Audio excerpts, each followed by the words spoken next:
Hey Metalheads, ich bin Paolo und ich habe die Ehre für Magentamusik das ganze Wochenende hier auf Wacken sein zu dürfen.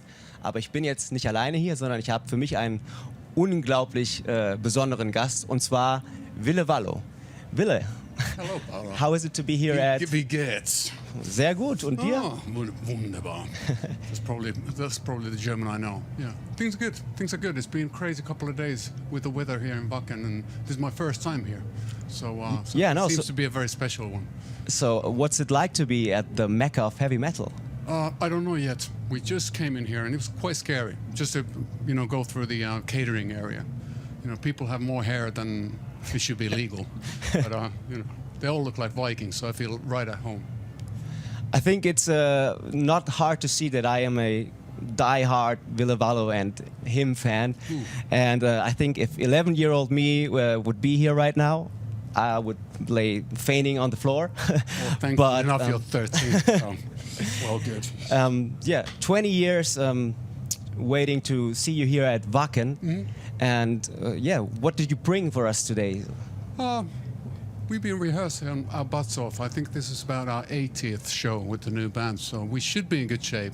And we brought a lot of hymn songs, a lot of songs from the past, and a lot of songs from these times, the current stuff I've been working on, and it's a mixture of all that. I don't know, to be honest with you. I think audience makes the gig as well, so it's always about how it all looks and feels, and it's not the same show each and every night, and that's what makes it interesting. Since I will probably be around 0.001% of that audience, I'll try to do my part. But thank you. Since you mentioned the past, yeah. To me, Razorblade Romance is one of the 10 best albums ever made. Oh wow! Are there some hymn albums that have a special place in your heart?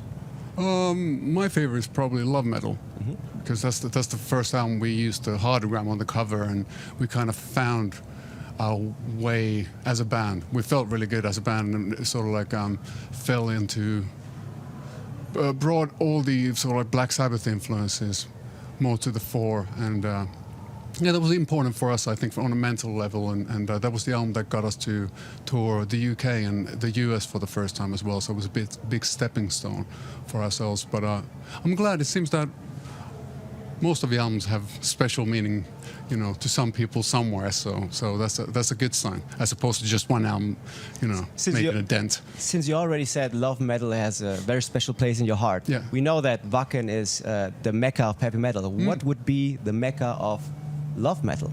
Well, it remains to be seen. Well, probably Helsinki at the end of the day. But I think we're trying to bring the Mecca with us. So it's the communal feeling when the music is passion and having a good time. I think that's it. That's it. It always travels with us. It's a Mecca that travels, and it's not the only one, I guess. It's the aura around you and the band. Yeah, I guess the music and the orchestra and the audience. It's the combo. That's what it is. So I have a personal story with that heartogram that you mentioned, and it's that my girlfriend and me, we actually met because we saw each other's heartogram tattoos. Ooh. And so we already knew, okay, the good music taste, we can check that, and the rest was a history. And a few weeks ago, we got a heartogram each with our initials on the ribs. Oh, congrats. Thank you. I have to say. Wow. Yeah. Music is a weird thing, and the symbols of metal. I remember, being I grew up with like White Zombie, and I remember Rob Zombie's image being so strong, and all the cover artwork, and Maiden, of course. I just found these little drawings I made of Eddie when I was maybe 7 or 8 years old in school and stuff like that, and it's important, especially with metal and darker, sort of heavier music. The symbolism and the visual aspect, and I understand its power. I was always hoping that we could come up with something like that, and then on one stormy night back in '96, I think I drew it, and it's followed us ever since. It's been weird how well it's traveled. Heartogram all around the world, and people have it tattooed. And I think it's one of the most iconic band logos ever made. It's like who am I to say? But it's like the yin yang, but in super cool. What I found nice about it is also that people seem to smile when they see it. You know, they have a good vibes, or there are good vibrations surrounding the cymbals. So, because at first, you know, people thought that it has something to do with the occult, and you know, where Satan worshippers that want to steal your children. But no, we only want to steal your money and your drugs. Maybe they thought so because of the written out name of His Infernal Majesty. Could be. Yeah, that's very true. We were sort of like, we were playing with fire when we were younger, but that's what you do. In a very cruel world where music would not exist, Ooh. what would be the ideal profession for Ville Valo? Oh man, what an interesting question. Well, without music, I'd probably be a cab driver. My dad he drove taxi for a long time, and now he's had a sex shop in Helsinki for the past 30 years or so. But I feel somehow I feel a strong connection to the taxi driver community wherever I am in the world. But I have to get my license first. So, is it hard over there in Finland to get it? No, I'm just stupid. That's the difference, you know. It'll take me ages. So we already talked about a world without music, which to me sounds like hell. So let's pretend you had an angel on one shoulder and a devil on the other one. What would they say to you? I don't know, because I'm wearing earplugs. You got to protect your hearing when you're in a rock band. So you're always traveling with your crew and your band. What personality traits are the ones that you value the most in the people around you? I think we're still going through a sort of this honeymoon phase. The band is pretty new, and we only started touring earlier this year, so we're still getting to know each other, and which is, I find, very endearing. So it's not yet come to the level of knowing in the dark bus by the smell of a fart who it is, you know, because that eventually happens, and because you can't avoid it. It's a lot of times being in a band and touring is way closer than having a relationship with a, you know, with a girlfriend or so forth. You know, it's because you're smelly and you're sweaty and you're tired and you're all those things that you try to avoid in your normal life, but all that stuff gets seen on a tour bus. So it's quite special. You get really close to people, but I think in general, patience is a virtue, you know, especially when in a rock band. I think that your new album is amazing, and Thank you. in time the new songs will become classics like the old ones. You can never tell. I believe that you dedicated the album to your girlfriend Crystal. Yes. How did you know that she is the one? Well, the cool answer should be, well, I don't. But no, it's well, you just know, don't you?